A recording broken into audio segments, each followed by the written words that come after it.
লড়াই উঠছে কেন? মমতা ব্যানার্জির জবাব দাও। মমতা ব্যানার্জি মমতা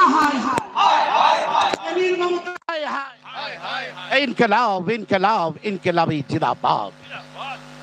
আইএসএফ জিন্দাবাদ। পীরজাদা নওশাদ সিদ্দিকী ভাই জান জিন্দাবাদ।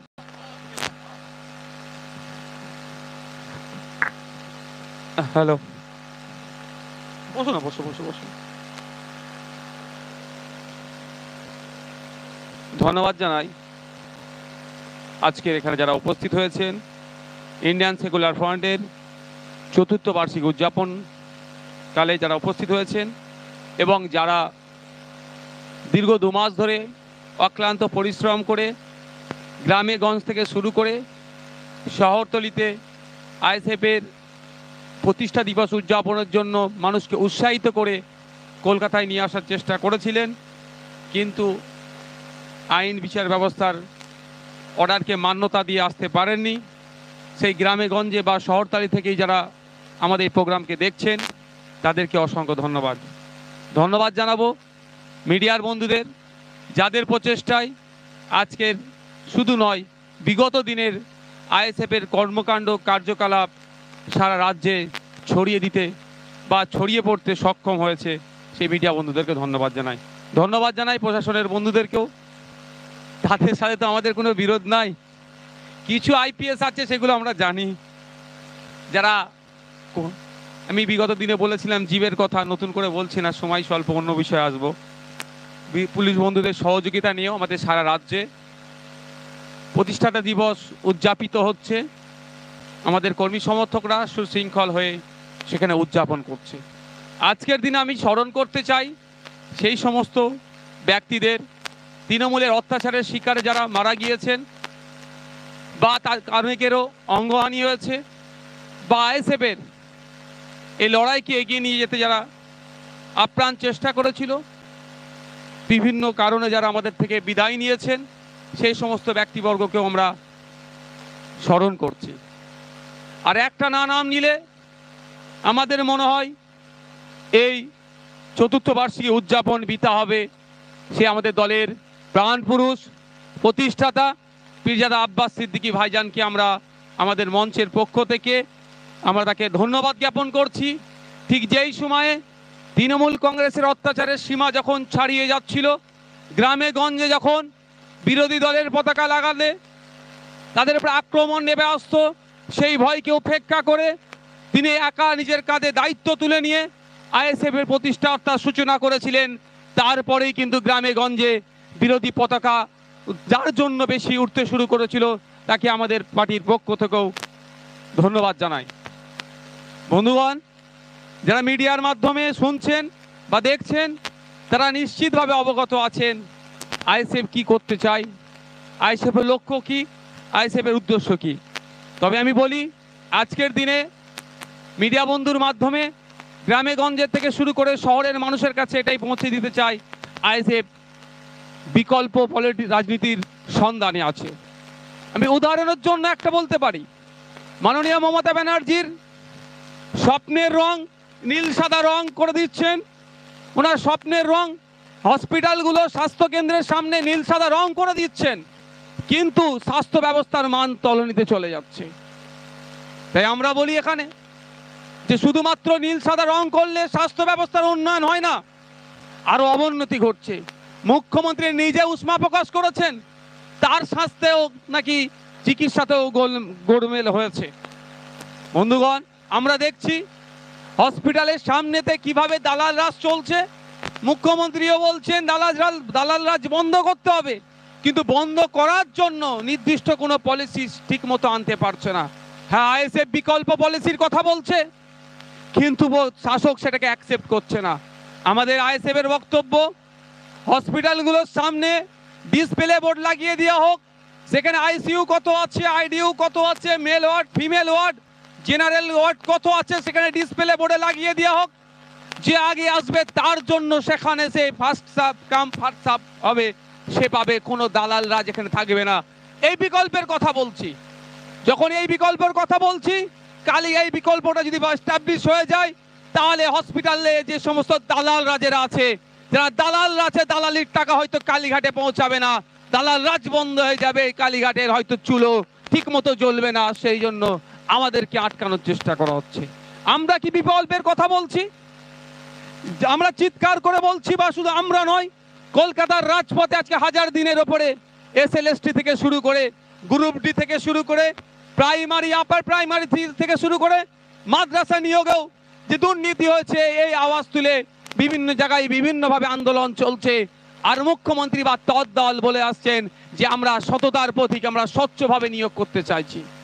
আমরা বলি ISF এর প্রোগ্রামকে আটকাতে হবে, ISF এর প্রোগ্রাম করতে দেওয়া যাবে না।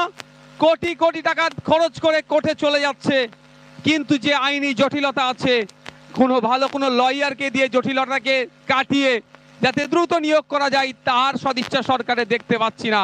উপরন্ত কি দেখছি, কিছু চোর, কিছু চাকরি চোর, কিছু মেধা চোর, যারা তাদেরকে বাঁচাবার জন্য জনগণের ট্যাক্সের কোটি কোটি টাকা দিয়ে তাদেরকে সেফ রাখার জন্য অপচেষ্টা চালাচ্ছে। আমরা অল্টারনেটিভ পলিটিক্সের কথা বলি, বিকল্পের সন্ধানের কথা বলি। আমরা রাজ্য সরকারকে এখান থেকে একটা প্রস্তাব দিতে চাই, আগামী দিনে যে সমস্ত পরীক্ষাগুলো নিয়ে হবে, ওএমআর শিটের একটা কার্বন কপির ব্যবস্থা করা হোক। যে ছেলে মেয়ে পরীক্ষা দেবে, পরীক্ষার শেষে তার কার্বন কপিটা বাড়িতে নিয়ে চলে যাবে। পরীক্ষার শেষে রেজাল্ট আউট হবে যখন, অরিজিনাল যে ওএমআর শিট থাকবে সেটা ওয়েবসাইটের মাধ্যমে আপনার ডাউনলোড করে দেওয়া হবে। পৃথিবীর যে কোনো প্রান্তের মানুষ চাইলে কোন ছেলে ওয়েস্ট বেঙ্গল গভর্নমেন্টের এই সার্ভিসে এক্সামে ওএমআর শিটে কত নাম্বার পেয়েছে তার দেখার সুব্যবস্থা করে দিতে হবে, তাহলেই তো চুরি বন্ধ হয়ে যাবে। শুধু তাই নয়, আমরা সরকারের কাছে প্রস্তাব রাখতে চাই, সততার প্রতীক যাকে বলে, যার অনুপ্রেরণা ছাড়া সিংহে শাবকের জন্ম হয় না, তার কাছে আমরা প্রস্তাব রাখতে চাই, ভাইবা টেবিলে সমস্ত ভিডিওগ্রাফি হোক। যদি সৎ সাহস থাকে, লাইভ স্ট্রিমিং করা হবে ওখান থেকে, কার ছেলেটা কি প্রশ্নের কতটা উত্তর দিতে পারছে এক্সপার্টদের, তার ভিত্তিতে তার নাম্বারটা আসবে, জনমানুষে ছেড়ে দেওয়া হোক। তখনই তো বোঝা যাবে কার মেধার ভিত্তিতে চাকরি হচ্ছে না মেধা চুরি হচ্ছে, সেটা আমরা বুঝতে পারবো। কিন্তু আমার মনে হয় সততার প্রতীক এ কাজটা করবে না। যদি সততার প্রতীকে কাজ করে, তার দলে যারা চাকরি বিক্রি করছেন বলে দলে এখনো টিকে আছে, সেই ছিটেফুটা যেগুলো আছে এখন, সেইগুলোও থাকবে না। বন্ধুগণ, আমরা যখন বিকল্পের সন্ধানের কথা বলছি, সরকার যখন ব্যর্থ হচ্ছে, বিরোধীদেরকে বিভিন্নভাবে তাদেরকে আটকানোর চেষ্টা হচ্ছে। কখনো মিথ্যা কেস দিয়ে আটকানোর চেষ্টা হচ্ছে, তো কখনো গুন্ডাগার্দি করে আটকানোর চেষ্টা হচ্ছে, তো কখনো এমন কিছু তথ্যের পরিবেশন এমন কোনো জায়গায় দেওয়া হচ্ছে যাতে বিরোধী শক্তিরাও কিছুটা হলেও দুর্বল হয়ে যাচ্ছে। তাই আমরা বলি, সমাজ ব্যবস্থা পরিবর্তনের জন্য রাজনীতির ময়দানে এসেছি, ক্ষমতা দখল আমাদের স্বপ্ন নয়। আজকে আমাদেরও খারাপ লাগছে, আমাদের যে 2 মাস ধরে কর্মী সমর্থকদের যে আবেগ ছিল, কলকাতায় আসার প্রতিষ্ঠা দিবস উদযাপন করতে চেয়েছিল, হয়তো সেই অর্থে পারছে না। তবে আমি আমার কর্মী সমর্থকদের উদ্দেশ্যে বলবো, এই ক্ষোভ, এই রাগটাকে ব্যালট বক্সে ট্রান্সলেট করতে হবে, রূপান্তরিত করতে হবে, সেখানে পাঠাতে হবে। শুধু কর্মী সমর্থক নয়, বুথে বুথে এখন যে 2-10টা তৃণমূলের কর্মী এখনো টিকে আছে, বাকি তো সব শেষ হয়ে গেছে। ওই 2-10টাকেও ভোটও কিভাবে ISF এর ব্যালট বক্সের মধ্যে আনা যায়, EVM মেশিনে ট্রান্সফার করা যায়, তারও দায়িত্ব নিতে হবে। সাথে সাথে এটা বলে যাই, ভিক্টোরিয়া হাউসের আমরা প্রোগ্রাম করার ইচ্ছে ছিল, আমাদেরকে কোর্ট যে নির্দেশনা দিয়েছে আমরা অক্ষরে অক্ষরে পালন করব বলেছিলাম, এখন আমরা অক্ষরে অক্ষরে পালন করে যাচ্ছি। তবে আগামী দিনে আমরা আমাদের ISF এর পক্ষ থেকে ভিক্টোরিয়া হাউসের সামনে প্রোগ্রাম করব। আজকে যে কর্মী সমর্থকরা আসতে পারলেন না, তাদেরকে সাথে নিয়ে করব। কোনো হাওতাশার জায়গা নয়, রাজনীতির ময়দানে এসেছি আমরা। রাজনীতি একদিনের খেলা নয়, এটা সুদূর প্রসারী, আর সমাজ ব্যবস্থা পরিবর্তন করার জন্য আমরা রাজনীতির ময়দানে এসেছি। সুতরাং নানা চড়াই উতরাই থাকতেই পারে, প্রয়োজনে আমরা পিঠ পেতে দেবো বলে আমরা অঙ্গীকারবদ্ধ হয়েছি। যেমন একটা আজকের দিনটা আমাদের কাছে কিছুটা হলেও একটু বেদনাদায়ক লাগছে, অবশ্যই আগামী যেটা আসছে সেটা আমাদের কাছে অনেকটাই আরামদায়ক হবে, এটা আমরা দায়িত্ব নিয়ে বলতে পারি। শুধু আমাদের লক্ষ্য যেটা, সে জায়গায় আমাদের কি স্থির থাকতে হবে। আমাদের লক্ষ্যভ্রষ্ট হলে চলবে না, কারণ অনেক অপশক্তি আমাদের মধ্যে ঢুকে আমাদেরকে লক্ষ্যভ্রষ্ট করার চেষ্টা করবে, তাদের ফাঁদে ফাঁদে আমরা পা দেব না। দূরে যারা বন্ধুগণ শুনছেন, তাদের উদ্দেশ্যে আমার একটাই বক্তব্য, পঞ্চায়েত নির্বাচনে যেভাবে গণতন্ত্রকে হত্যা করেছে, তার জবাব দেওয়ার সময় আমি বলেছিলাম 2024 ইভিএম মেশিনের মাধ্যমে। সাথে সাথে শুধু এটুকু অ্যাড করে নেন, আমাদের প্রতিষ্ঠা বার্ষিকীর যে জায়গা লোক ইচ্ছে ছিল, সুকৌশলে সে জায়গা থেকে আমাদেরকে যারা ডিভিশন বেঞ্চে গিয়ে আমাদেরকে বা কোটি কোটি টাকা খরচ করে আমাদের বিরুদ্ধে এজি স্যারের মতো বড় পোস্টকে দাঁড় করিয়ে করেছেন, তাদের বিরুদ্ধে আমরা জবাবটাও ব্যালট বক্সের মাধ্যমেই দেবো, অর্থাৎ ইভিএম এর মাধ্যমেই দেবো, গণতান্ত্রিক প্রক্রিয়াটি আমরা দেব। আমরা বিকল্পের কথা বলি, আমরা কিছু প্রস্তাব রাখি সরকারের কাছে, সরকারকে সেই প্রস্তাবটা গ্রহণ করে জনগণের জন্য বেটার সার্ভিস যাতে প্রোভাইড করে তার কথা বলি। এতেই সরকারের চোখ খুশুল হয়ে যাচ্ছে। আমরা বলি শিক্ষার কথা, আমরা বলি স্বাস্থ্যের কথা, আমরা বলি কর্মসংস্থানের কথা, সরকার বলে দুয়ারে মত, ক্লাব দেব, গ্রাম বোর্ড দেব, টিভি দেব, মস্তি করার জন্য যত রকম আছে হই হুল্লোড় করার জন্য তার সমস্ত ব্যবস্থা করে দেব, কিন্তু চক ডাস্টার দেব না। ভাবতে অবাক লাগছে, 8,500 মতো শিক্ষা প্রতিষ্ঠান বন্ধ হতে চলেছে। এর বিরোধিতা যখন করি তখনই সরকার আমাদেরকে দমিয়ে দেওয়ার চেষ্টা করে। আজকে আমরা ভুলে যাচ্ছি না, প্রেসিডেন্সি ইউনিভার্সিটিকে বিশ্বমানের ইউনিভার্সিটি করার কথা বলেছিল এই মাননীয়া, একটা মেন্টর গ্রুপ তৈরি করেছিল। আজকে সেই মেন্টর গ্রুপের ভূমিকা কি আজকের এই প্রতিষ্ঠা দিবস থেকে আমরাও জানতে চাইছি। আশা করছি মাননীয়ার জবাব দেবে। বিশ্বমানের তো দূরের কথা, NIRF যে র্যাঙ্ক হয়, NIRF র্যাঙ্কেও ন্যাশনাল লেভেলে ইউনিভার্সিটিদের যে, সেখানেও কিন্তু পিছনের দিকে প্রেসিডেন্সি ইউনিভার্সিটিকে আমরা দেখছি। শুধুমাত্র ভাষণবাজি করে, মানুষের আবেগকে নিয়ে, মানুষের সেন্টিমেন্টকে নিয়ে এরা টিকে থাকতে চাইছে। যখনই আমরা টু দ্য পয়েন্ট কথা বলছি তখনই আমাদেরকে দমিয়ে দেওয়ার চেষ্টা করছে। আলিয়া ইউনিভার্সিটির কথা আমরা ভুলে যাচ্ছি না, সংখ্যালঘু সমাজের একটা স্বপ্নের প্রতিষ্ঠান। মাননীয় ক্ষমতায় আসার আগে সংখ্যালঘুদের সাচার কমিটিকে সামনে রেখে অনেক বড় বড় স্বপ্ন দেখিয়েছিলেন, একটাও তো বাস্তবায়ন হয়নি। আলিয়া বিশ্ববিদ্যালয়ে আজকে ক্ষমতায় আসার পরে তারও 12 বছর অতিবাহিত হতে যাচ্ছে, এই সরকারের প্রায় 11 বছর অতিবাহিত হতে যাচ্ছে, কিন্তু এখনো পর্যন্ত ন্যাকের টিম ভিজিট করাতে পারলো না। আমরা যারা শুভবুদ্ধি সম্পন্ন মানুষ, শিক্ষানুরাগী মানুষ, আমরা ভালো করেই জানি একটা ইউনিভার্সিটির ন্যাকের টিম ভিজিট না করলে সেই ইউনিভার্সিটির সার্টিফিকেটের দাম কি থাকছে। এ কথাগুলি যখন আমরা বলছি তখনই ISF কে কিভাবে আটকানো যায় তার সমস্ত রকম অপচেষ্টা চালাচ্ছে।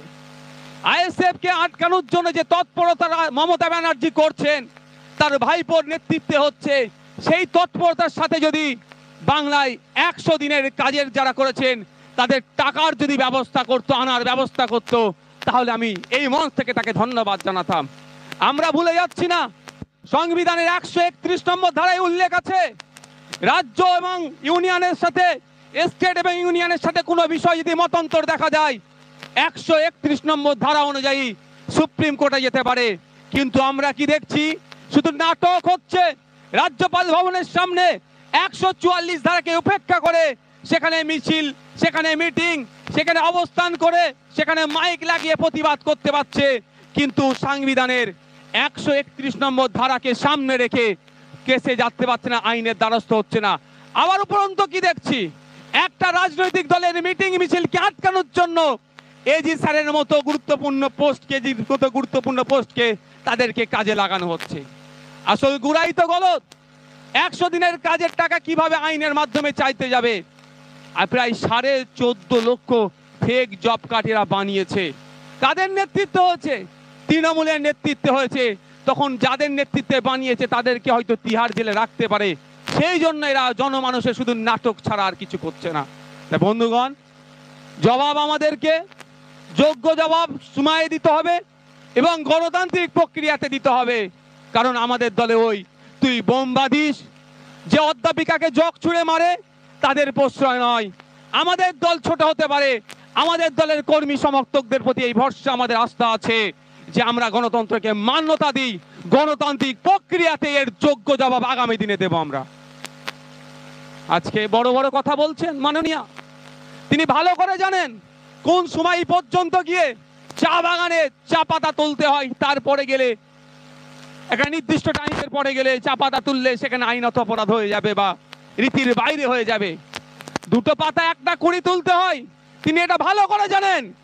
কিন্তু ওই চা বাগানের শ্রমিকদের এখনো পর্যন্ত মিনিমাম ওয়েজেস নিয়ে 2015-16 থেকে 2024 হচ্ছে, প্রায় 22 থেকে 23 বার মিটিং হয়ে যাওয়ার পরেও অপদার্থ মমতা ব্যানার্জির নেতৃত্বে সরকার এখনো চা শ্রমিকদের মিনিমাম ওয়েজেসটা ঠিক করতে পারলো না।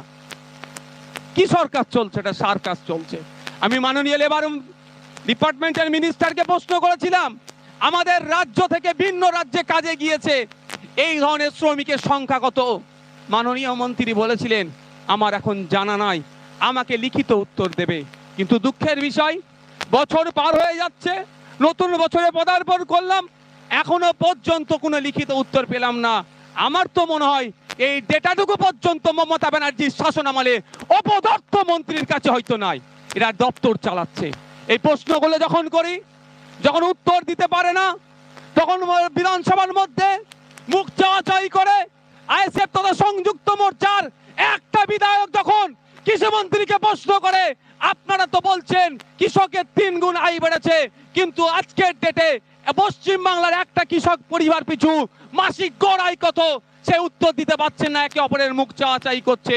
বাইরে বেরিয়ে আইএসএফ এর মুখ কিভাবে বন্ধ করা যায় তার জন্য যত অপচেষ্টা আছে চালিয়ে যাচ্ছে। প্রশ্ন করি আমরা বিধানসভার মধ্যে, আমরা ওখানে সেলফি তুলতে যাইনি, কারো ছবি দেখিয়ে বিধানসভার মধ্যে যায়নি, কারো অনুপ্রেরণা নিয়ে বিধানসভার মধ্যে যায়নি, ভাঙড়ের মানুষের ভোট পেয়ে তাদের দোয়া আশীর্বাদ নিয়ে বিধানসভার মধ্যে গিয়েছি। আজকে আমাদের রাজ্যের বিধানসভা দেওয়া তথ্য, কৃষিমন্ত্রীর দেওয়া তথ্য, 70% মানুষ কৃষি কাজের সাথে যুক্ত। আর প্রায় 1 কোটির উপরে 1 লক্ষ হেক্টর বিঘের কৃষি জমি আছে বলছেন, ঘোষণা করছেন।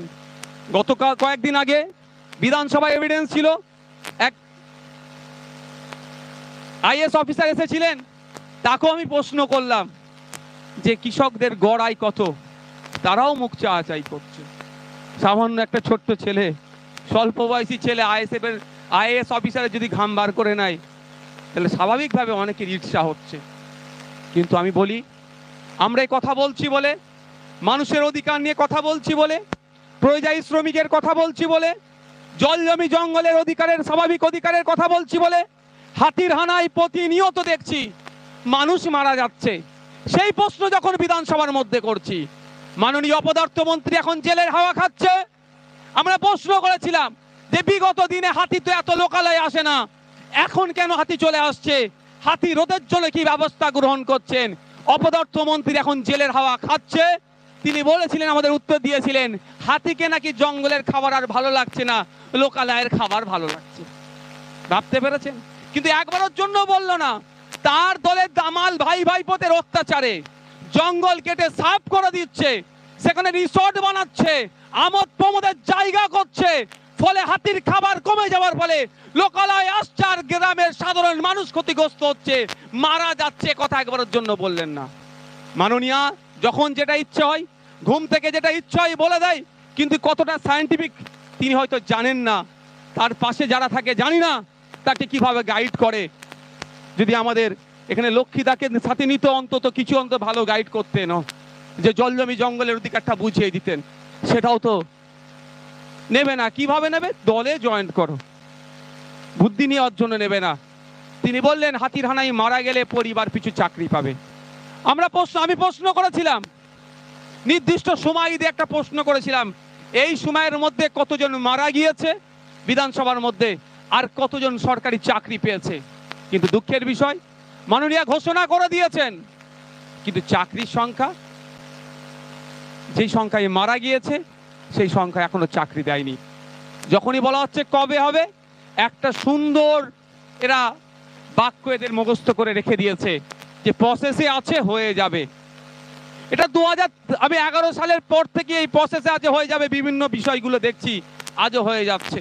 তাই বন্ধুগণ, আমরা মানুষের অধিকার নিয়ে কথা বলি, এই মানুষের অধিকার নিয়ে কথা বলার জন্যই আমাদের প্রতি এত অত্যাচার নেমে আসছে।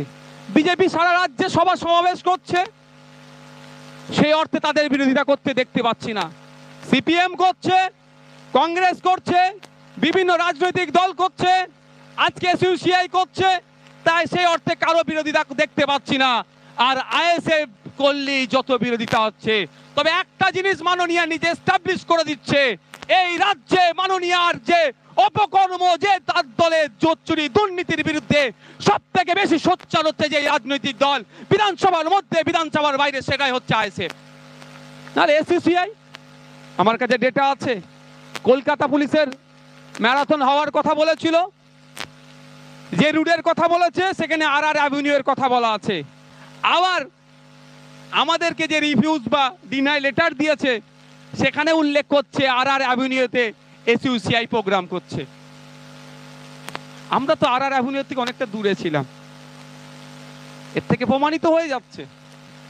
বাংলার মানুষকে বলবো, আইএসএফ এর কর্মকাণ্ডকে দেখুন, ওই কাগে কান নিয়ে চলে গেছে বলে কাগের দিকে তাকাবার প্রয়োজন নয়। আপনার কানটা দেখুন, এরা সুকৌশলে পাড়াতে পাড়াতে বুতে বুতে আইএসএফ এর নামে মিথ্যাচার করছে। যেমন আপনারা সেটা সত্যটা যাচাই করার চেষ্টা করুন। যখন আনিসের বাড়ি ছুটে যাচ্ছি, ওয়াকাফ প্রপার্টি নিয়ে কথা বলছি, মাদ্রাসায় শূন্য পদের সংখ্যা 10,000-এর বেশি হয়ে যাচ্ছে কেন, এই আওয়াজ যখন তুলছি, ওবিসি সংরক্ষণের কথা যখন বলছি, দেবত্ব সম্পত্তি উদ্ধারের কথা যখন বলছি, রিফিউজি ল্যান্ডের উদ্ধারের কথা যখন বলছি, ফেক এসটি/এসসি সার্টিফিকেট কেন ইস্যু করা হচ্ছে, এর বিরোধিতা যখনই আমরা করছি, এক কথায় আর্থ সমাজ, মানুষের আর্থ সামাজিক মান উন্নয়নের কথা যখন বলছি, তখন আইএসএফ হয়ে যাচ্ছে মুসলমানের দল, তখন আইএসএফ হয়ে যাচ্ছে বিজেপির দালাল, তখন আইএসএফ ভোট কাটতে এসেছে বলে আইএসএফ কে দেখে দেওয়ার চেষ্টা করছে। বন্ধুগণ, মানুষের অধিকার নিয়ে কথা বলছি। 2021 সালের আগে ঠিক একই ভাবে বলা হচ্ছিল এই 21-এর নির্বাচনে বিজেপি এসে যাবে। এখন তৃণমূলকে সবাই সুযোগ দাও, নো ভোট তো বিজেপি বলেছিল, কিন্তু দিনের শেষে কি দেখলাম, আমরা আমাদের জনপ্রতিনিধি ঢুকাতে পারলাম না, মধ্যখানে বিজেপি আর তৃণমূল একজন সংখ্যাগরিষ্ঠতা নিল, একজন সেকেন্ড অপোজিশনের জায়গাটা দখল করে নিল। আমরা যদি ওদের কথা শুনে যদি নির্বাচন প্রক্রিয়ার অংশগ্রহণ থেকে বিরত থাকতাম, বিধানসভার মধ্যে ঢুকে যে এসটি/এসসি থেকে শুরু করে সংখ্যালঘু, দলিত, আদিবাসী সহ উচ্চ বর্ণের এক কথায় মানুষের অধিকারের কথা বলছি, হয়তো সেটাও সেই বলার জায়গা থাকতো না। তাই 2024 আসছে, আবার এরা ইস্যু তৈরি করবে, ইলেকশন আসবে, ইস্যু আসবে, কিন্তু আপনাকে আমাকে, আপনার আমার জনপ্রতিনিধি লোকসভার মধ্যে পাঠাতে হবে। কৃষি বিল যখন পাস হয়েছিল, অপদার্থক যাদেরকে ভোট দিয়ে আমরা পাঠিয়েছিলাম, তাদের কি ভূমিকা ছিল, তালাক বিলের বিরুদ্ধে তাদের কি ভূমিকা ছিল, বিভিন্ন বিলগুলোর বিরুদ্ধে তাদের কি ভূমিকা ছিল, সেটা আমরা দেখে নিয়েছি। সুতরাং আগামী দিনে যে সমস্ত জনবিরোধী বিল যদি কেউ আনতে চায়, তাদের বিরোধিতা করার, যদি যে স্ট্রং কেউ বিরোধিতা করে, তাহলে সেটা প্রথম সারিতে আইএসএফ থাকবে এবং অবিজেপি, অতৃণমূল যারা আছে তাদের হাতকে আগামী দিনে শক্ত করবেন।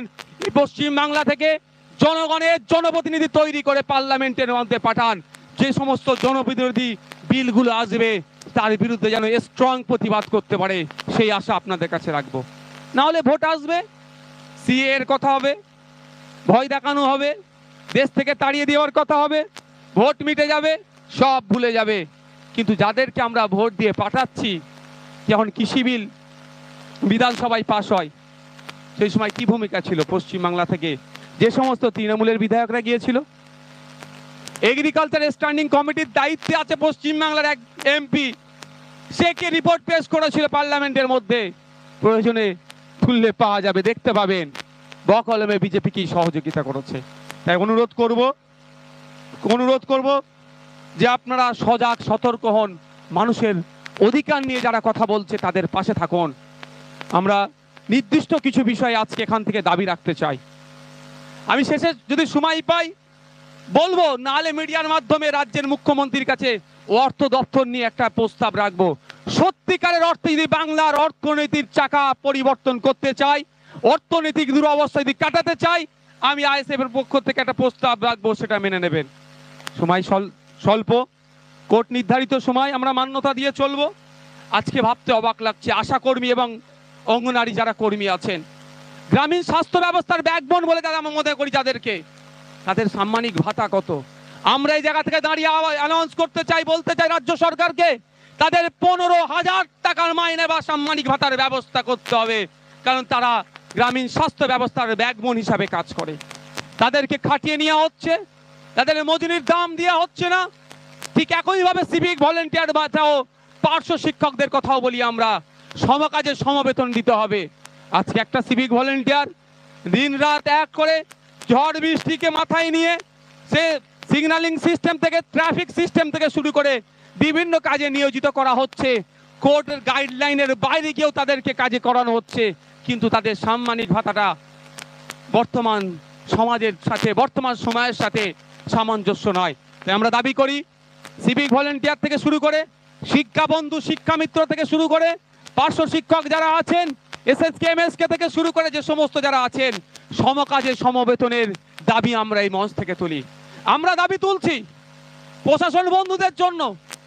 পুলিশ আমাদের বন্ধু, সমাজের বন্ধু। আজকে ভাবতে অবাক লাগছে, একটা পুলিশকে 16 ঘন্টা 18 ঘন্টা করে প্রায় ডিউটি করতে কেন হবে? এদিকে পুলিশের প্রায় 1.5 লক্ষ শূন্য পদ আছে। আমরা রাজ্য সরকারের কাছে আমরা অনুরোধ করছি, আমরা প্রস্তাব রাখছি, অবিলম্বে প্রায় যে 15 লক্ষ শূন্য পদ আছে পুলিশে, স্বচ্ছতার সাথে নিয়োগ করা হোক। এই 16 ঘন্টা 18 ঘন্টা ডিউটি নয়, তাদের নির্দিষ্ট টাইম পিরিয়ডে তাদেরকে ডিউটি করার ব্যবস্থা করে দেওয়া হোক। শ্রম কোডের বাইরে গিয়ে তাদেরকে যে ডিউটি করিয়ে নিয়ে যাচ্ছে তার আমরা বিরোধিতা করছি। সাথে সাথে কেন্দ্রীয় সমাহারে ডিএর ব্যবস্থা করতে হবে। আমরা ভুলে যাচ্ছি না 2011 সালের আগে মাইক নিয়ে অনেক বড় বড় ডায়লগ বাজি করেছিলেন আজকে যিনি মুখ্যমন্ত্রী। বলেছিলেন যারা, যে সরকার কেন্দ্রীয় সমাহারে ডিএ দিতে পারে না তার সরকারে থাকার অনুচিত, তার দায়িত্ব নয়।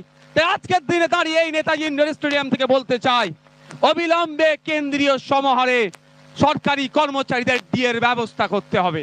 সাথে সাথে এটাও অনুরোধ করব, যারা সংগ্রামী যৌথ মঞ্চের যারা এই ডিএ বাড়ানোর জন্য যারা আন্দোলন করছেন, সম্ভবত আর কয়েকটা দিন পরে তারা নাকি অনশনে বসছেন, তাদের কাছে অনুরোধ করব, অনশনটাই শেষ নয়। আপনারা অনশনে না গিয়ে আর বাকি গণতান্ত্রিক প্রক্রিয়াতে যে লড়াইগুলো আছে, সরকারকে যাতে বাধ্য করা যায় সেই পন্থা অবলম্বন করুন। আইএসএফ আপনাদের সাথে সম্পূর্ণভাবে পূর্ণ শক্তি দিয়ে আপনাদের পাশে থাকবে। আমরা একটা জিনিস অবাক হয়ে যাই, বিভিন্ন সময় সন্ধ্যার, বিভিন্ন দিনের সন্ধ্যায় একটা জিনিস আমি দেখি যে এক প্রকার সাজুগুজু করে মিডিয়া বন্ধুদের মানে সামনে যেভাবে ডিবেটে বসে চোরেদের হয়ে গলা ফাটাতে, সেখানে বসে চাকরি চুরির কথা বললে আইনি জটিলতা আছে, অমিকের কথা বললে আইনি জটিলতা আছে, কিন্তু এমনও অনেক দেখিয়ে দিতে পারি আমরা নিয়োগের ক্ষেত্রে যেখানে কোনো কেস নাই, সেই নিয়োগও সরকার বন্ধ রেখেছে। তারপরেও বলবো আইএসএফ কে মিটিং মিছিল করতে দেওয়া যাবে না। ডিভিশন বেঞ্চে ছুটছেন, কোটি কোটি টাকা খরচ করছেন, সেখানে কোনো বাধ্যবাধকতা নাই, সেখানে কোনো অসুবিধা হচ্ছে না। যে আইনি জটিলতার নাম দিয়ে আপনারা চাকরিগুলোকে আটকে রেখেছেন, নিয়োগগুলোকে বন্ধ করে রেখেছেন, সেই আইনি জটিলতার জন্য আপনারা কেন টাকা খরচ করে লয়ার রাখছেন না? সরকারের কাছে প্রশ্ন করতে চাই, সাথে সাথে জনমানুষের কাছে এটা জানাতে চাই, এই সরকার সমস্যার সমাধান তো দূরের কথা, এই সরকারের আমলে যে অর্গানাইজ ওয়েতে যে দুর্নীতি হয়েছে, যে মেধা বিক্রি হয়েছে, মেধা চুরি হয়েছে, এই চুরিটাকে আটকানোর জন্য জনগণের কোটি কোটি টাকা খরচ করে single bench, division bench, supreme court পর্যন্ত ছুটে যাচ্ছে এক কথায় চোরেদেরকে বাঁচানোর জন্য। যে সরকার চোরেদেরকে বাঁচানোর জন্য, আমাদের মেধাকে যারা চুরি করেছে তাদেরকে বাঁচানোর জন্য আমাদের ট্যাক্সের টাকা দিয়ে আইনি লড়াই করছে, সেই সরকারের এই সরকারে থাকার যোগ্য নয়। দুঃখের বিষয়, এমপি এমএলএ এর ক্ষেত্রে রাইট টু রিকল নয়। যদি রাইট টু রিকল থাকতো আমার মনে হয় এই আজকের দিন আমাদের দেখতে হতো না, বাংলার জনগণ এদেরকে উপরে বঙ্গোপসাগরে ফেলে দিত। তাই রাইট টু রিকল নয়, তাই ধৈর্য ধরতে হবে। আমি ভরসা করছি বাংলার জনগণের কাছে, 2026কে পাখির চোখ করুন, 2026-এ আমাদেরকে পশ্চিম বাংলার মসনদে মুখ্যমন্ত্রীর চেয়ার থাকলেও আমরা আমাদের বর্তমান মুখ্যমন্ত্রী মমতা ব্যানার্জির দীর্ঘায়ু কামনা করি, সুস্থতা কামনা করি, কিন্তু সেই সিটে আমরা তাকে বসতে দেব না, বসতে দেব না, বসতে দেব না। এই শপথ আমাদেরকে নিতে হবে। আইএসএফ ঠিক করে দেবে 2026-এ মুখ্যমন্ত্রীর মসনদে কে বসবে। আর বিজেপি তৃণমূল যে বিজেমূল তারা ঠিক করে নিক প্রধান বিরোধী দলনেতা কি হবে। শুভেন্দু অধিকারী হবেন, দিলীপ ঘোষ হবেন, সুকান্ত মজুমদার হবেন, না পিসি ভাইপো হবেন। ওদের নিজেদের মধ্যে আন্ডারস্ট্যান্ডিংটা প্রয়োজনে আপনার নাগপুরে গিয়ে ওনারা করে নিক। বাংলার মানুষ জবাব দেওয়ার জন্য প্রস্তুত আছে। রাইট টু রিকল থাকলে এই সরকারের এই দিন আমাদেরকে দেখতে হতো না, এই সময় আমাদেরকে ঝেলতে হতো না। যতটুকু আমরা ঝেলছি, আমি বলবো আগামী 2026-এ আমরা পাখির চোখ করব, এই সরকারকে গণতান্ত্রিক প্রক্রিয়াতে বিতাড়িত করব। তবে হ্যাঁ, 2024-এ আমি আবারও বলছি, আমি তো ডায়মন্ড হারবার সিটে কনসেন্ট্রেট করেই রেখেছি। আমাদের বিশ্বজিৎ দা বললেন ডায়মন্ড হারবারে পরাজিত করে ভিক্টোরিয়া হাউসের সামনে আমরা বিজয় উৎসব করব। যদি আমাকে অনুমোদন দেয়, আপনারা নিশ্চয়ই জানেন আমি লড়াই করতে প্রস্তুত আছি। এখন আমি নমিনেশন জমা করিনি, তাতেই দেখছি কালীঘাট থরথর করে কাঁপতে শুরু করেছে। তাতেই বলছে কি বিধবা ভাতা না বার্ধক্য ভাতা শুরু হয়েছে। আজকে বছর হয়ে গেল, 12 বছর পরে, প্রায় 9 বছর পরে ঘুম ভেঙেছে। আমি যদি নমিনেশন করি তাহলে পিসি ভাইপোর কি হবে বোঝাই যাচ্ছে। তবে একটা কথা বলে রাখি, 2024-এ ভাইপোকে পরাজিত করে কালীঘাটে পাঠাবো, কাশফুলের বালিশ তার পিসি তৈরি করবে, বিক্রি করার জায়গা করে দেবো। আর সাথে সাথে 2026 সালে নবান্নের 14 তলা থেকে তাকে নামিয়ে ঢপের দোকানের মালিক বানিয়ে দেব। চপের দোকানের নয়, ঢপের দোকানের। একটার পর একটা ঢপ দিয়ে যাচ্ছে।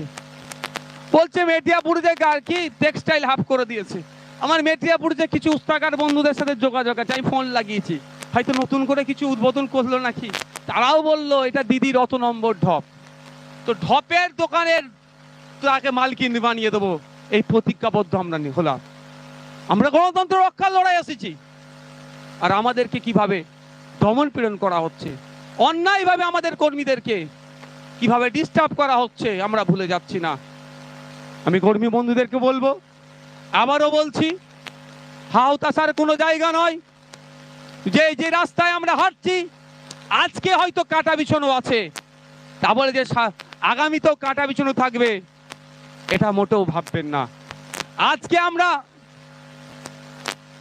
একটা খারাপ সময় পার করছি, আগামীতেও এই খারাপ সময় থাকবে এটা মোটেও ভাববেন না। আগামীতে অবশ্যই আমাদের ভালো আছে, আমাদের কল্যাণকর 9 দিন আসছে, সেটা আমরা অপেক্ষা করছি। আমরা যখনই সরকারকে প্রশ্ন করছি কি বিশ্ব বাণিজ্য শিল্প সম্মেলন না কি বিশ্ববঙ্গ শিল্প সম্মেলন করেছিল না, সে প্রশ্ন করেছিলাম আমরা। বিধানসভায় যে কোশ্চেন গুলো জমা দেওয়া হয় যতক্ষণ না পাবলিশ হয় সেই প্রশ্ন সম্পর্কে বলা যায় না। কিন্তু দুঃখের বিষয়, এমন কিছু কোশ্চেন জমা দিয়ে আছে আইএসএফ এর পক্ষ থেকে তথা সংযুক্ত মোর্চার একমাত্র বিধায়ক জমা দিয়ে রেখেছে, সেই প্রশ্নের উত্তর দেওয়ার এদের সৎ সাহস নেই, হয়তো সেটাকে বাইপাস করে দেয়। এই মর্মে প্রশ্ন জমা দিয়ে আছে এই বাণিজ্য সম্মেলনে। তবে আমি মিডিয়ার মাধ্যমে প্রশ্ন করেছিলাম, দেখেছিলাম গত বছরে বাণিজ্য সম্মেলনের শেষে বলেছিল অত হাজার কোটি টাকা ইনভেস্ট করবে বলে তার খসড়া দিয়ে দিয়েছিল। আমি এবছর মিডিয়ার মাধ্যমে, যারা সামনে বন্ধুরা আছেন আপনাদের মাধ্যমে, সরকারের কাছে জানতে চেয়েছিলাম বিগত বছরে যে প্রমিস করেছিল সেই প্রমিস অনুযায়ী শিল্পপতিরা, উদ্যোগপতিরা কত টাকা কোন কোন জায়গায় ইনভেস্ট করেছে এবং ইনভেস্টের ফলে বাংলার কত ছেলে মেয়ে চাকরি পেয়েছে এবং বাংলার কত রাজস্ব এসেছে তার ডেটাটা দেওয়া হোক। আমি তো একদম নিশ্চিত ছিলাম সে ডেটা দেবে না, কারণ সাথে আরেকটা কথা বলেছিলাম, গত বছরে এই শিল্প সম্মেলন করতে গিয়ে এই মৎস্যবের নামে, আমি মনে করি এটা মৎস্য ছাড়া আর কিছু নয়, জনগণের ট্যাক্সের টাকাকে উচ্ছন্নে দেওয়া হয়েছে। এই মৎস্যবের নামে একটা খাবারের প্লেট 3,500, 4,500 বিভিন্ন ক্যাটাগরির খাবারের প্লেট ছিল, সেইগুলোর জন্য কত কোটি টাকা খরচ করেছে রাজ্য সরকার, তারও ডেটা দেওয়া হোক। দিনের শেষে হয়তো যদি ডেটা তারা দিত দেখা যেত এটাই যে যে টাকাটা খরচ করেছে রাজ্যের পক্ষ থেকে শিল্প সম্মেলনটা করতে গিয়ে তার অনেক কম অংশ টাকা ইনভেস্ট হয়েছে আমাদের রাজ্যে। আমাদের রাজ্যে ইনভেস্ট কিভাবে হবে? ওই দিন কি আমাদের রাজ্য থেকে শিল্পপতিরা মুখ ফিরিয়ে নিয়েছিল যেই দিনকে টাটাকে রাজ্য থেকে বিতাড়িত করেছিল। আমি দায়িত্ব নিয়ে বলতে পারি মমতা ব্যানার্জির স্নেহধন্য অনেক বড় বড় উদ্যোগপতি শিল্পপতিরা আছে, তারাও বাংলাতে ইনভেস্ট করতে ভয় পাচ্ছে, ইনভেস্ট করতে চাইছে না। কারণ কিছু মমতা ব্যানার্জির দামাল ভাই ভাইপোরা আছে যাদের তোলাবাজির কারণে বাংলা থেকে শিল্পপতিরা চলে যাচ্ছে। তো এদের হাত থেকে বাঁচতে গেলে, বাংলায় শিল্প আনতে গেলে মমতা ব্যানার্জিকে সর্বপ্রথম বাংলা থেকে বিতাড়িত করতে হবে। তাই বন্ধুগণ, আবারও বলবো, রাইট টু রিকল নয়, আমাদেরকে ভোটের মাধ্যমে এদেরকে বিতাড়িত করতে হবে। বিতাড়িতের প্রথম স্টেপ হবে লোকসভা নির্বাচন। এই লোকসভা নির্বাচনে এদেরকে প্রতিহত করতে হবে। বিজেপি এবং তৃণমূলকে একইভাবে হারাতে হবে এবং 2026 নির্বাচনে সম্পূর্ণরূপে বাংলা থেকে বিজেপি এবং তৃণমূলের বিদায় ঘন্টা বাজিয়ে দিতে হবে। এটা আমাদেরকে দায়িত্ব নিতে হবে। আর যদি আমরা দায়িত্ব না নিই, ওই রকম হবে। এমস রায়গঞ্জে তৃণমূলের যে নেতারা আছে আমরা ভেবে পাচ্ছি না তাদের মুখে কি তারা কুলু পেটে রেখেছে। এমস তো রায়গঞ্জে হওয়ার কথা শুনেছিলাম, যেখানে হয়েছে আরো হোক আমরা চাইবো, কিন্তু রায়গঞ্জ জেলা অর্থ এলাকার তৃণমূলের নেতাদের মুখে কুলুপ কেন? তারা কেন কথা বলছে না?